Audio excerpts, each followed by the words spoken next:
When I was 17, my dad had just been to Brazil and he bought me back this album as a gift.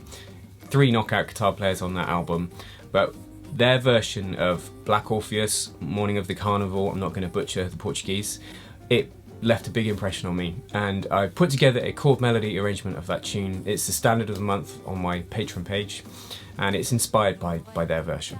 Gear-wise, I'm using my Fender Rosewood Telecaster with Charlie Christian Creamery neck pickup, going through the deluxe reverb, and also using the El Pescadoro for reverb. Now, if you'd like to learn my arrangement of this wonderful tune, then you can get the tab and notation on the lowest tier of my Patreon page.